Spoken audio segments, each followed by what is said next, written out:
Hero, welcome to the show. But before we begin, I want you to do another thought experiment with me. I want you to think of the thing that you are best at. Maybe this is something you went to school for. Maybe this is something you've just been practicing for a very long time. And it's the skill or the knowledge that you have that you are most proud of.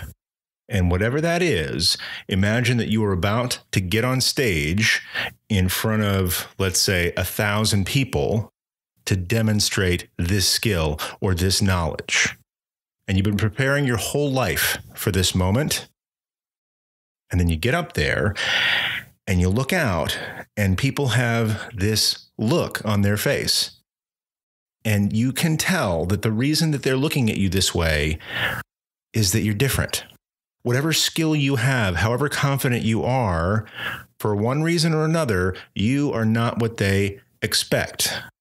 Maybe people who are typically good at this are of a different color, or of a different gender, or of a different age, or of a different kind of ability, or some way in which you don't match their expectations, and yet you have this talent, this knowledge in you to share. The question you have is, how can you get heard anyway? How can you kick tuchus anyway and make the difference in the world that you know you can make? Our guest today has made a huge impact in her community, is making a huge impact on the world, and yet she faces this same scenario all the time. And I can't wait for you to hear how she does it. DJ, cue the music.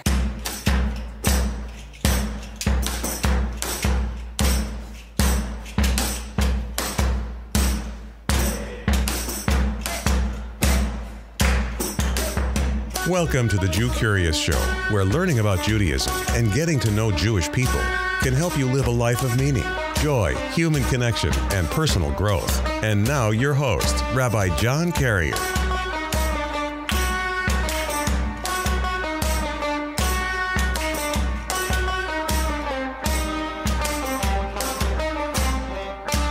What? That's not surf punk.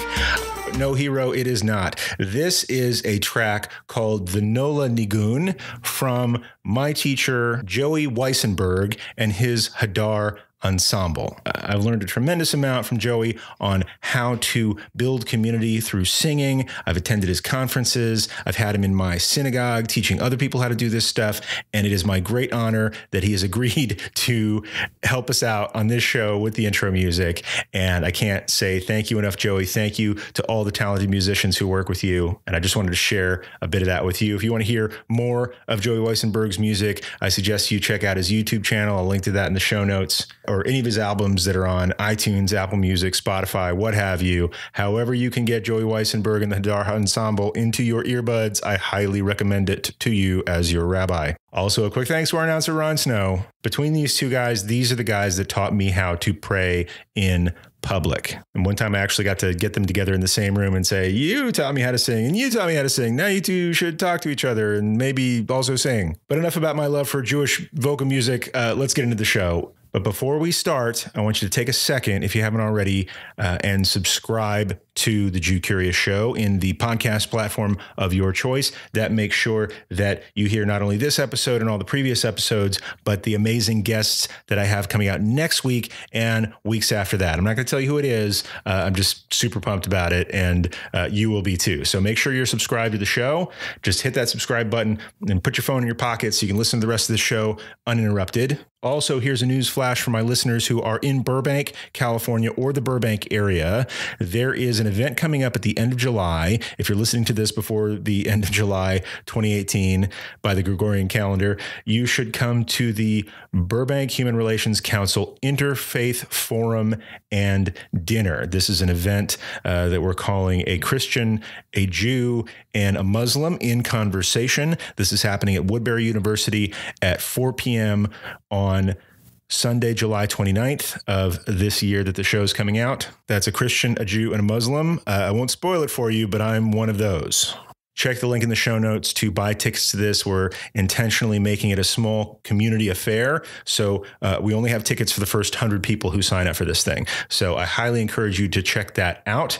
And finally, speaking of current events, I want to make sure you know that if you're listening to this show on launch week, on the day that it drops, that there is still time to enter the Jewcurious Show launch week Promised Life giveaway, in which I am giving away 5 signed copies of my book. If you don't live close to me, I will put them in the post, my expense, and I'm super excited to share this with you as a thank you gift for listening to this podcast. So please click on the link to the launch week giveaway, enter to win. There's lots of ways to increase your chances to win, and that site behind that link will tell you all about that. So that's the news this week before the show, but I don't want to delay any further. I want to get right into the conversation with today's guest, Rabbi Miriam Terlinchamp. Before we get into this great conversation with a good friend of mine, I wanted to tell you all about her, and there is quite a bit. So here goes. Rabbi Terlinchamp serves as the spiritual leader of Temple Sholem in Cincinnati, Ohio. Temple Sholem sets itself apart through dynamic, mission-driven initiatives. Most notable is their pioneering approach to sacred marketing, in which they've released over 40 videos, mostly through Facebook, to a 400,000 person viewership. And this delivers Jewish content in an innovative and, if I may say, humorous manner. If you haven't seen these videos, you have to check them out. I'll give you a link to that. But she's not just a temple rabbi. She is also director of Just Love, which is a multi-faith initiative that seeks to empower individuals with knowledge, with inspiration, and with spiritual strength to be their best selves and to do justice in the world. She also serves as the immediate past president of the Amos Project, or Amos in Hebrew, the largest faith-based organizing body in Ohio with 35 Cincinnati area congregations. She writes a monthly op-ed as a part of the Cincinnati Enquirer Board of Contributors. Rabbi Terlinchamp is also super smart. She is a Rabbis Without Borders Fellow and a member of the esteemed Glean Spiritual Entrepreneur 2017 cohort. And Glean is a collaborative incubator formed in partnership between CLAW and the Columbia Business School in New York City. She's active in Ohio Organizing Collaborative, Economics of Compassion, and serves on several boards and committees within the Cincinnati Jewish community. This is one busy rabbi who I am lucky to call a friend, who I'm lucky to call a teacher of mine. I've learned so much with her and from her that it is almost unfair. So at this time, I would like to step aside and share her Torah with you. Ladies and gentlemen, heroes and heroines, Rabbi Miriam Terlinchamp. Come to the stage. We have Rabbi Miriam Terlinchamp. Who are you and what do you do? What do I do? I am a rabbi in Cincinnati, Ohio. Fantastic. So there are Jews in Cincinnati, Ohio? Yes, there are Jews in Cincinnati, Ohio. We actually have HUC. The original HUC is in Cincinnati and the birthplace of Reform Judaism. So what does HUC stand for? Hebrew Union College, Jewish Institute of Religion. Okay, fantastic. I know sometimes when I'm in Texas, there's an HEB grocery store, and sometimes people associate that with us. But so you're a rabbi. How long have you been a rabbi? I just completed my 8th year, so I'm beginning my 9th year. So that's about 5 years on me. That's fantastic. I feel like I'm talking to my grandmother in the profession. Yes, I'm so old. What do I need to know for like the next 5 years? What does John Carrier need to know, or what does any rabbi needs to know? You pick. All right. I would say for any rabbi who wants to stay in the congregational rabbinate like I am, that there's a lot of room for your passion to grow with the people as long as you can bring your people with you. Mm-hmm. And it gets easier. It gets easier. Are you saying it's hard to be a rabbi at first? I think it's hard to be a rabbi all of the time. Like maybe when they didn't have email, maybe it was better then. But okay. I find it really, really hard and worthwhile, but really, really hard. Well, let me ask you this. I'm hesitating. The question I'm going to ask and then pull back from and then jump into is I want to know what it's like to be a woman and a rabbi, because I know that there are probably people in my audience who haven't had encounters with female rabbis. The reason I hesitate to ask is because I have not yet asked any of my male guests, what is it like being a man rabbi? But now I plan to. At the same time, I think it'd be worthwhile for people to hear about your experience. So what's a strange encounter you've had recently that really, informs people as to what it's like being a woman and a rabbi at the same time? I don't think it's actually a weird question. I think that being a female professional any place in our country, that your gender is part of it. I also don't look the part. I'm strawberry blonde and I have dimples and I look younger than I am, which are all wonderful things and I appreciate it. Thank you, God. But it definitely makes people have a second look every time they see me. When I started, I was worried because all the rabbis that came before me at my congregation were men of a certain age who like basically had all the same hairdo and beard patterns.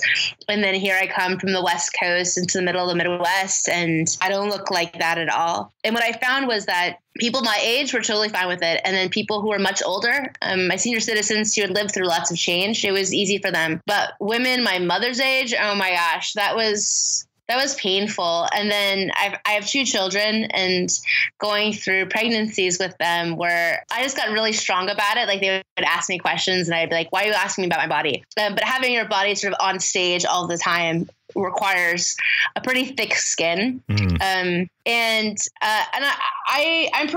feel like I'm easygoing about it, but I always have to walk into a room, especially with I just gave a lecture with some people recently, and I usually give them the first 5 minutes to sort of get over what I look like. To ask me questions. I'm like, what's your stereotype? What do you think a rabbi looks like? Okay, it's not me. Haha, let's move on. And just like letting them say it out loud like children definitely helps, and having some kind of honesty that, yeah, I'm breaking this mold for you. I think that's going to be different very soon, now that half of the graduates from HUC, or HUC as you say, are female. And then also the increased change in who's the primary leadership model. So who's the senior rabbi, that tends to be unusual. So I still am frequently the only female in a room, or one of 2, especially decision-making rooms. And I'm just always very aware of it and aware of the voice I have to bring to it. And there's things that I never say. And I think there's things like I never say, oh, I'm not a numbers person, or I'm not good at math. I'm like, I'm amazing at math and I'm so good at numbers. And then I'll like have to go and Google underneath the table.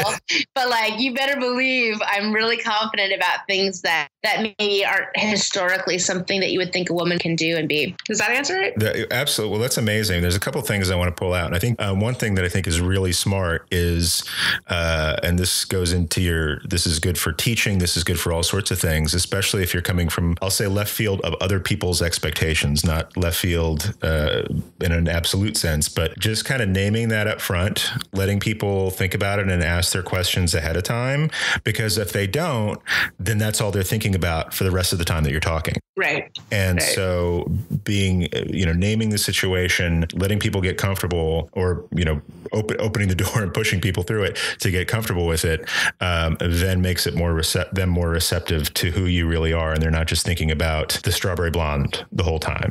Yeah. And it allows you to be more fully feminine. If that's my personal expression of my gender and sexuality, is that the people who came today, like, I still made them coffee, and yeah, probably most of my male counterparts wouldn't be that good about it, or I don't shy away from what I think is true to me and true to my gender or true to my sexuality at all. I just embrace it all, and then we talk about it. That's awesome. And the other really astute thing, and something that jives with my experience, is generations' comfort with change. And I've noticed that in my own congregation. I've talked to other people about this in other settings, and young people are fine. The oldest people are fine. The people who have the hardest time with change seem to be like that, I'm going to say 50 to 70 strike zone. And I don't know if it's the baby boomer generation per se, or if that's a stage of life that people go through, because in my denomination, we've been talking a lot about marriages between Jews and non-Jews. And it's like a big thing, and it's become a halakhic discussion, a political discussion. And I thought, for lunch and learn one day, I have lunch and learn with some senior citizens, and I thought, I'm going to bring this to them and see what they say. And I photocopied all these articles, point, counterpoint, synthesis, thinking we're going to have this great discussion. And I just opened it with, what do you guys think about Jewish people marrying not Jewish people? And they're like, yeah, we're fine.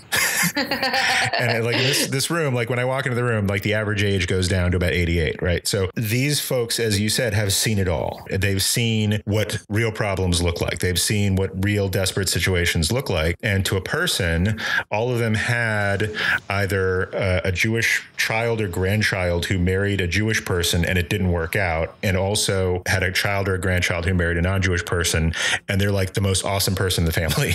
And so they're not sweating things that people of other generations are sweating because they've seen worse, right? They lived through the war. Some of them lived through the Depression. So I think that's a really astute commentary. And I'm curious about whether that is particular to the baby boom generation or whether it is that stage of life of, 50 to 70, 75, and how you view change. So I want to get right to the questions that might be most helpful for my audience. What is the most important thing that you want people who aren't Jewish to know about Judaism and Jewish people? The most important thing on one foot, John Carrier. Yep. I'll stand here with you on one foot. I suppose that I'm in the love your neighbor as yourself model. And I think that's hard to do when you don't know if you love yourself or you don't know who your neighbor is. But I think that Judaism's greatest strength is that it couples a faith in God and connection to the divine with our actions, and that we're always trying to manifest our morality into practical ways that affect change in the world. So that's Judaism on one foot, Rabbi Miriam Terlinchamp.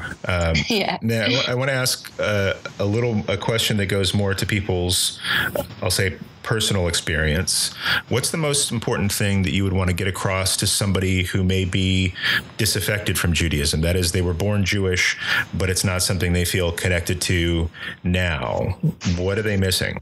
Well, I wouldn't assume they're missing anything, I guess. I mean, what I would hope that religion offers, and specifically our religion, is meaning and relevance, belonging, connection. And if they're not getting that from us, then I hope they're getting it from somewhere. And if they're not getting it from somewhere, and they might be able to get it from us, but have to get through their wounding by their faith. I think that all faiths in some way do a little bit of wounding, whether it's a boring Sunday school curriculum when you were little or something more traumatic about sin or something like that.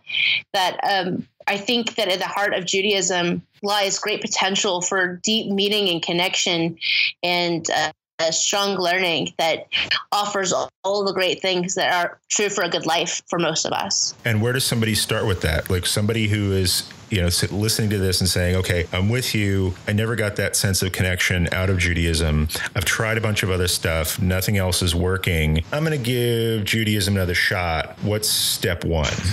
Yeah. So I think it depends where you're finding meaning. Like if you're finding meaning in terms of education or prayer, I think those are two different ways of getting it. But I always think that the best way to be looking for meaning happens in relationship with another human being, a place that can spark that sense of meaning, relevance, belonging, those whole connection points. So maybe the first person isn't because I think that we're so hung up in our ways. But there are good rabbis out there that you can have those conversations with and say, hey, this is really broken for me, but I want to find you again. And how do I find you? And I think that might be an entry point. I think that this new birth of online services, of being able to worship online, is a great way to open it up and go, yeah, V'ahavta is still really boring to me. Or, whoa, wait, you guys do so many different things when I grew up. Like, it doesn't look the same, and yet I still want to be in it. And it might also be that there was a positive memory that will trigger all that. Does your temple do online services or do stream your services? We do every Shabbat. For the last 8 years, we've been doing it. Tell me about the outcome of that, because I've seen more and more synagogues do that. I've shied away from it a little bit because I think there's something to having people in the room, and maybe I've been dismissive of this model. But what have you seen come out of that that's been positive? Yeah, so I grew up as a conservative Jew, and I was educated as a Reform Jew. And now I think of myself as definitely still affiliated with the Reform movement and serve a Reform congregation. But I think of myself as post-institutional in a lot of these ways, and that the ultimate goal is just to widen the tent so that everyone has a place in some way. And so originally the goal of streaming was my dad lives abroad And I just like wanted him to watch me for one of the high holiday services. My mom's in Seattle, my dad's in Belgium. And so selfishly, I was like, I just want my parents to like see me on my first high holidays. Nice. And then I was having this conversation with this person who was homebound, and she said, well, I'd like to do that. Can you just make it more broad than just like your parents going in? This was before FaceTime was really popular, or Skype, or any of those things. And so we just tried it. And this woman she was homebound, and she was sort of scared of leaving her house. She didn't want to be seen by anybody as part of her illness, and used to be really active in the synagogue. And she just stopped. She stopped everything, and she stopped believing also by not participating. And this way, once a week, I was teleported to her computer screen, and we developed this amazing conversation, because then we would text afterwards, or we would call each other afterwards. And this whole relationship all of a sudden came to fruition from that. And she landed up giving us the seed money to develop a pretty sophisticated streaming technology. Wow. And now I find that if somebody is at the hospital, or they're in a nursing home, or they're at home, they tend to stream. I realized that I invested all this money on a fancy camera, and no one watches me. They only listen to me. Okay. So I was like, oh, now I know, guys. But also, I think of it as a very low bar, an easy way, if you've never come into a service before, to just check it out. And so a lot of people have been praying with us for 3 to 6 months before they ever step in the building. Wow. And what's strange for me is like they know me, they'll remember sermons, they'll have heard other people talk, they'll recognize faces, but we'll have never encountered them. And so we've been trying to work on that. So there really is this whole other community, and a valid community. And I think of a very broad minion space in that way of how do we sort of cultivate Jewish the way that you need to be Jewish. Okay. Yes. I think that's an amazing finding. First, I'm really excited that you connected with this person who then found it so meaningful that enabled the connection for other people. But I've experienced that in podcasting, and like another podcast I did. And one of my mentors in podcasting says when he got started, he was podcasting for a few months, and he went to a conference, and people came up to him and were asking, people he's never met in person were like asking him about his kids, right? Like they've been friends for 5 or 10 years.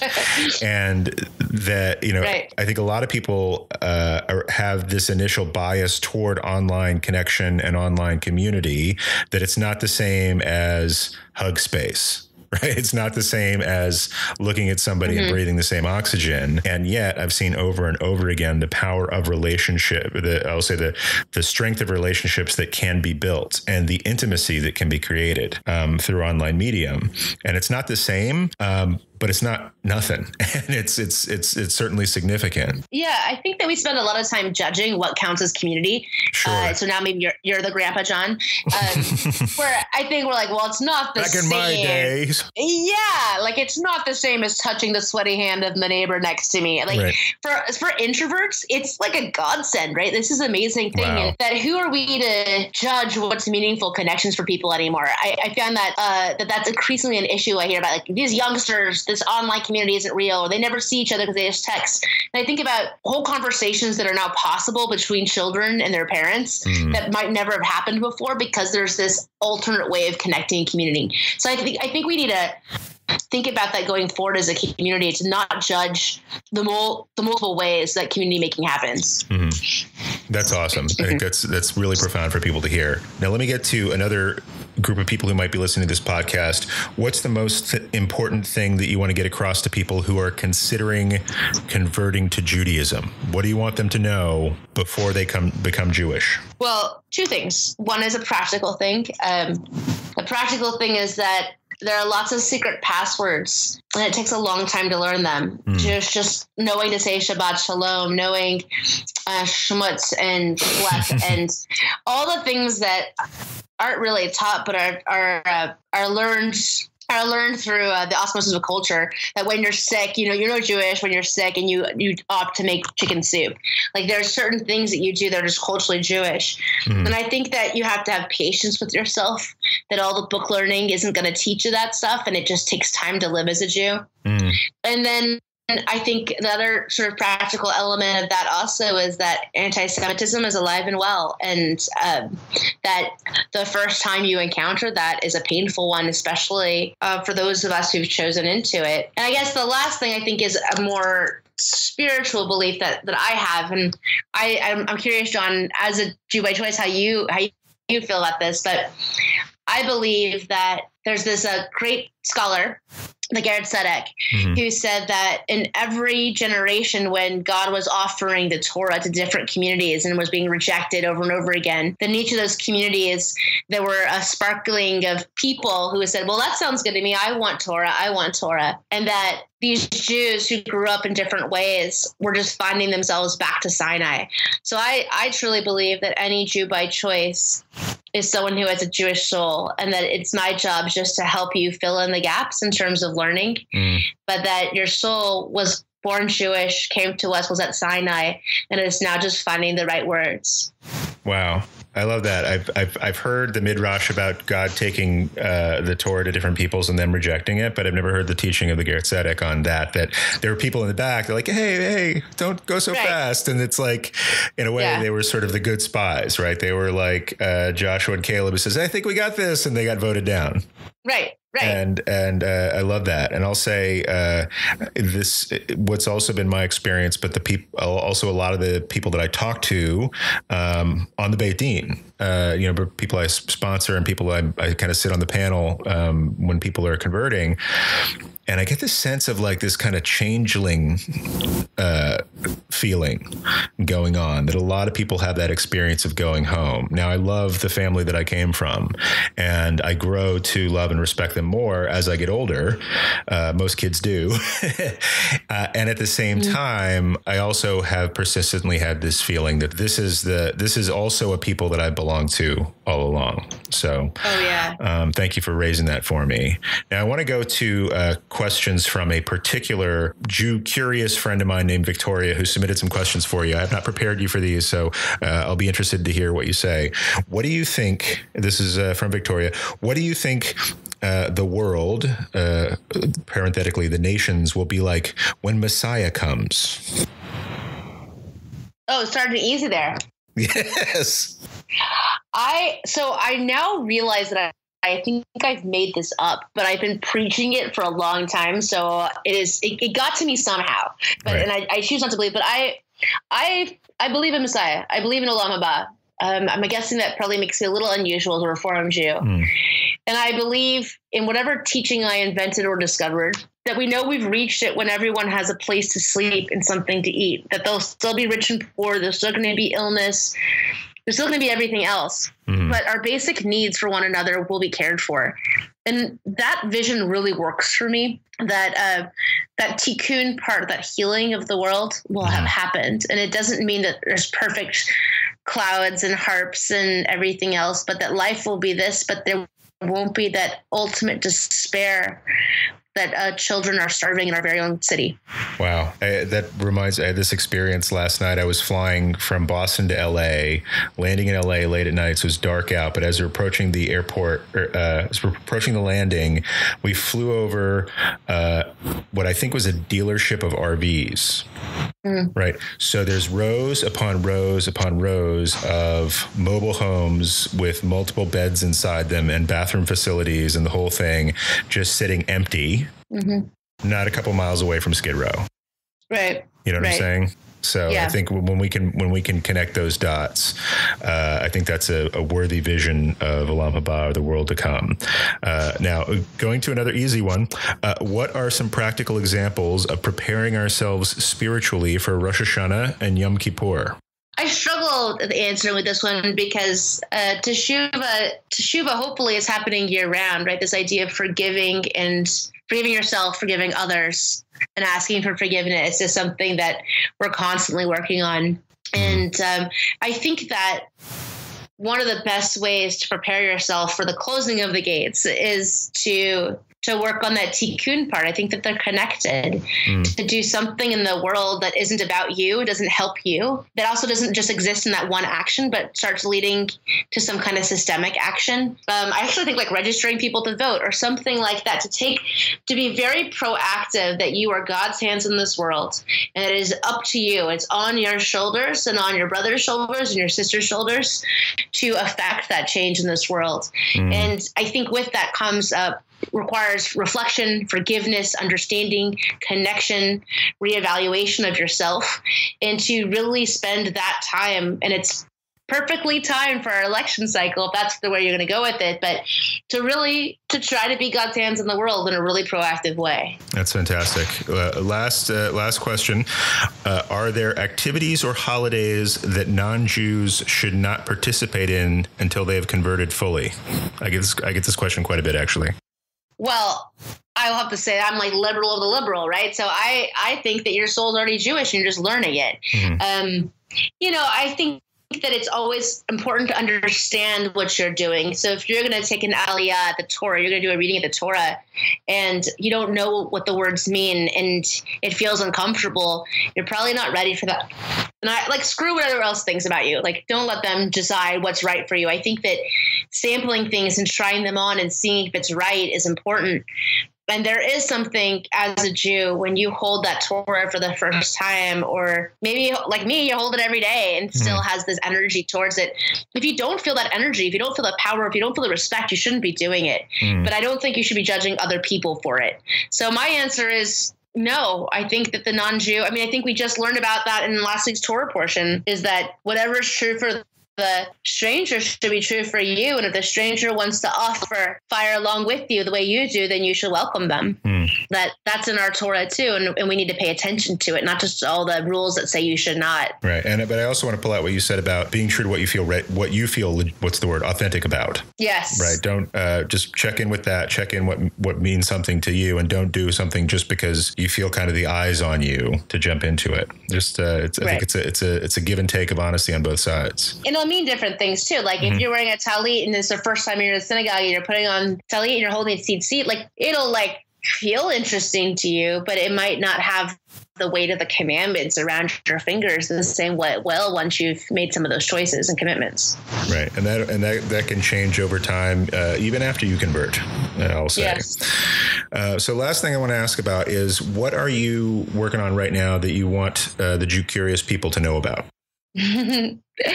I already have my hands in a million things. So tell me about what Just Love is. Just Love is an organization I started with 4 of my friends, 3 pastors and 1 imam. And we started it after we were working together for a while around justice issues. And we were finding that our souls were suffering from the activist work we were doing, and that there was no real place where we could build up ourselves as activists, also in authentic faith spaces that were for all of us. I think most interfaith spaces are started by Christians, often males. And so they'll take out the Jesus language and shove in something neutral, and then say, poof, it all fits for all of us. And yet the same framework that is both masculine and Christian still lives. And so this is something that started from the base of people of all different walks of life, starting the foundational work. And what we do is we have once a month spiritual events. So I guess it's worship, but not really. And I call it social justice liturgy. Someone cheekily called it that it's spirituality for the resistance. And I always like that, even though it feels partisan.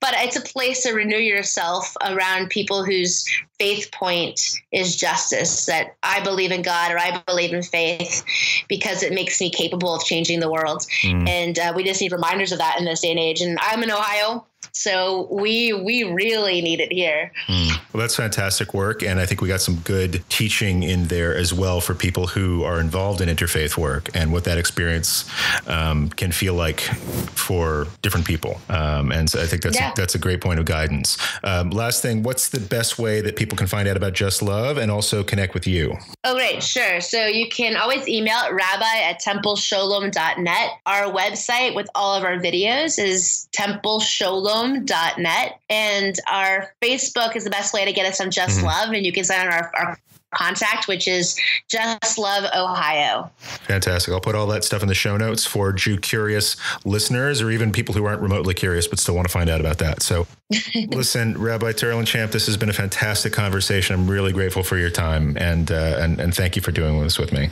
Thanks, Rabbi Carrier. Hero, thanks again for listening to this episode of the Jewcurious Show. If anything that we talked about has inspired you, or if you want to follow up on any information, I suggest you check the show notes, which can be found at jewcurious.show/episode 4. That's the number 4 after the English word episode, after Jewcurious.show. And on there, you can find references to all the things that we talked about. You can find links to Temple Shalom of Cincinnati, see those hilarious Facebook videos that they put together, and also information about Just Love, a very important thing that Rabbi Terlinchamp is responsible for and working in right now. There's also some information on there about this Burbank event that I talked about, the Burbank Human Relations Council Interfaith Forum and dinner conversation that's happening at the end of July. And if you're listening to this when it drops, you have today and you have tomorrow to get into the Jewcurious Show Launch Week Promised Life giveaway, where you can enter and get multiple chances to win a copy of my book sent directly to you. And I'm running this giveaway as a thank you to all the listeners, to all the heroes who have made this, the launch week of the Jewcurious Show, a tremendous success in my book. I'm so grateful to each and every one of you. So grateful to everybody who's made this party fun and who has put the stories and the Torah and the teachings of all my guests out into the world. Hero, thank you. And Hero, one last thing I almost forgot. I was inspired this week by my conversation with Rabbi Terlinchamp, who does so much to make a difference in the world, that I wanted to give you something, and that's a checklist called 5 Jewish Ways You Can Save the World. If you're interested in reading this checklist, go to the link for it in the show notes, which again are at jewcurious.show/episode 4. Again, that's 5 Jewish ways you can save the world, in many ways following the great example given to us by our guest today, Rabbi Miriam Terlinchamp. So check that out. If you have any thoughts on today's episode, check us out on Facebook on the page The Jewcurious Show, and let us know what you think. Let us know what guest you'd like us to have on next or in the future. Actually, that's not fair. I've already picked the next guest. I don't want to tell you, just watch the Jewcurious Show page, because this is going to be epic. And until then, hero, peace. Thanks for listening to the Jewcurious Show at www.jewcurious.show.